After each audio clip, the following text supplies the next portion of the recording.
Estamos de volta para continuar falando da entalpia das reações químicas. Já falamos nas videoaulas anteriores da entalpia através do calor de formação, já falamos da entalpia através da energia de ligação e na aula de hoje nós vamos falar da lei de Hess. Para assistir essas videoaulas anteriores, basta clicar no card ou na descrição do vídeo. Então vamos lá falar da lei de Hess. Na lei de Hess, em determinados momentos vai ser necessário somar duas ou mais equações químicas, ou às vezes multiplicar, às vezes dividir, ou às vezes até mesmo inverter a equação química. Quando for o caso de você precisar somar as equações químicas, o que é que vai acontecer? Imagina aqui a reação química de carbono mais meio de gás oxigênio formando CO2, formando o monóxido de carbono, tá bom?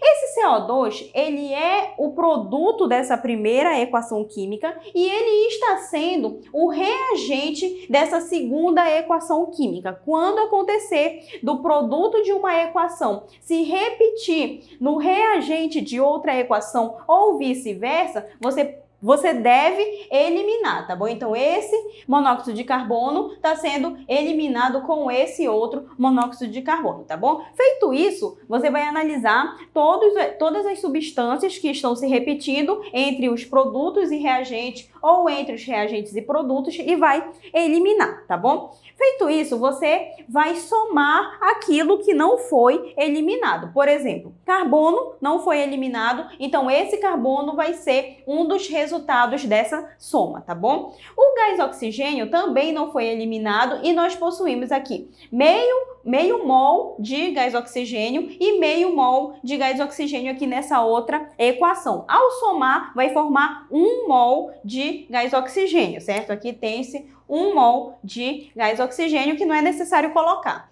E aqui nos produtos, o monóxido de carbono foi eliminado, restou-se então o CO2. Então você vai somar todas as substâncias que não foram cortadas aqui da equação química. Cada equação química possui um ΔH. Então, por exemplo, essa equação química de formação de monóxido de carbono possui o ΔH igual a negativo 110,3 kJ. Essa segunda equação química possui o ΔH igual a negativo 283 kJ. Quando você soma essas duas equações químicas, você também vai precisar somar esses valores de ΔH. Então, negativo 110,3 kJ mais negativo 283 kJ vai dar um resultado aqui de negativo 393,3 kJ. Essa soma, o resultado dessa soma vai ser o valor do ΔH dessa equação química resultante dessa soma de equações químicas, tá bom?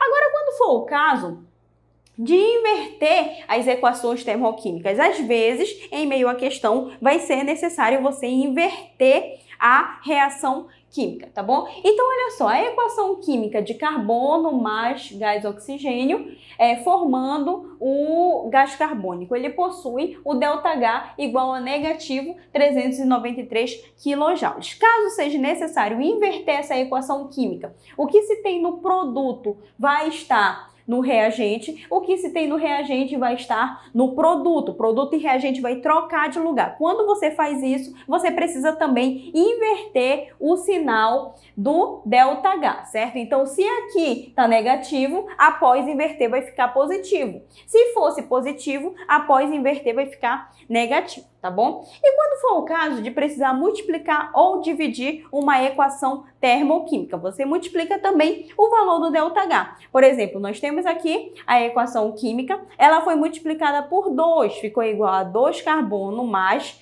2 mol de gás oxigênio formando 2 CO2. O que vai acontecer com o valor do ΔH? Se foi multiplicado por 2, ΔH também vai ser multiplicado por 2, ou seja, negativo 786 quilojoules. E se fosse o caso de multiplicar por 3, vai ser multiplicado por 3 também o valor do ΔH. Caso seja necessário dividir a equação química, o valor do ΔH também vai ser dividido e assim você vai trabalhando o valor do ΔH da mesma forma como você trabalha aqui na equação química. Tudo que você faz na equação, você faz também no valor de ΔH, ok? Então, nas questões de lei de Hess, vai ser necessário você fazer essas operações com as equações químicas e também com o valor de ΔH. Então, nós vamos apagar o quadro e resolver um exemplo para você entender como é que cai em provas. Então, olha só, nas questões de lei de Hess, a questão vai fornecer para você algumas equações químicas e os seus respectivos valores de ΔH. E vai pedir para você encontrar qual que é o valor de ΔH de uma determinada reação que foi resultante da soma dessas outras, tá bom? Então vamos lá encontrar qual que é o valor desse ΔH.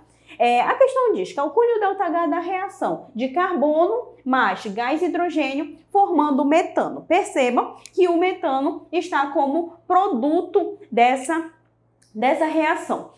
Nas equações que a questão forneceu, o metano está presente na equação de número 3 e ele está como reagente. Então, a primeira coisa que a gente precisa fazer é inverter a equação de número 3 para que ele possa estar como produto. Então, vai ficar igual a CO2 mais 2H2O formando o CH4 mais 2O2. E o valor do ΔH, quando nós invertemos a equação química, o sinal do ΔH deve ser mudado também. Ele está negativo, ele vai ficar positivo. Então, o ΔH vai ser igual a mais 212,8 quilocaloria, certo? Agora, o que mais precisa ser feito? Precisa-se ter um carbono como reagente e 2 mols de gás e hidrogênio. Então, na primeira equação, tem-se o carbono como reagente e ele está exatamente com a mesma quantidade de mols que nós precisamos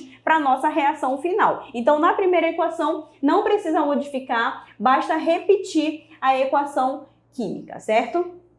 Então, aqui repetimos a equação química, repete o valor de ΔH também, já que nós não fizemos nenhuma modificação com a equação química, não precisa modificar também o valor de ΔH, tá bom? Então,